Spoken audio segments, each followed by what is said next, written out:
কখনো কখনো স্মৃতি এমন ব্যাপার, অনেক কিছু থমকে যায়। আজকে যে এখন যে গাছের সামনে দাঁড়িয়েছি, গাছের সামনে আসতেই আমার মনে পড়ে গেল ডায়াবেটিস। ডায়াবেটিস বলতে 3D বলেছিলাম, ডিসিপ্লিন, ডায়েট, ড্রাগ। কিন্তু আমরা ড্রাগের পরে শুধু নির্ভর করি, ডিসিপ্লিন ডায়েটও রাখতে হবে। প্রাকৃতিক উপায়ে ডায়াবেটিস কিভাবে নিয়ন্ত্রণ করা যায় তার একটা ছোট্ট ফর্মুলা বলছি, শুনুন।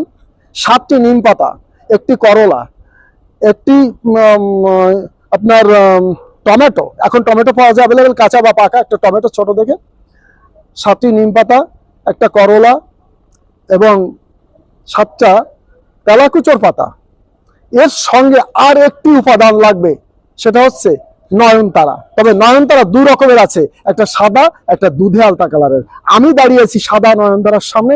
এই সাদা নয়নতারার পাতা 7টি। আগে যে যে উপাদানগুলো বললাম তার সঙ্গে নয়নতারার পাতা 7টি। এই সাদা নয়নতারা মনে রাখতে হবে, সাদা নয়নতারা, নয়নতারা অনেকে চেনেন না।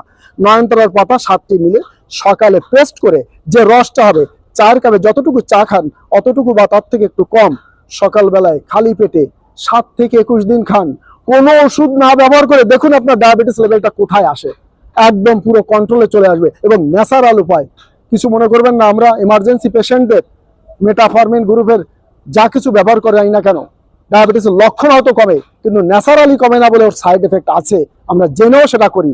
তবে আপনার হাতে যদি সময় থাকে, তবে আপনি যদি খুব গুরুতর অসুস্থ রোগী না হন, আপনি অবশ্যই আমার এই ফর্মুলা ব্যবহার করুন। ডায়াবেটিস সম্পূর্ণ নিয়ন্ত্রণ থাকবে এবং আস্তে আস্তে ইনসুলিন তৈরির প্রক্রিয়া শুরু হবে। ধন্যবাদ সবাইকে, ভালো থাকবেন, সুস্থ।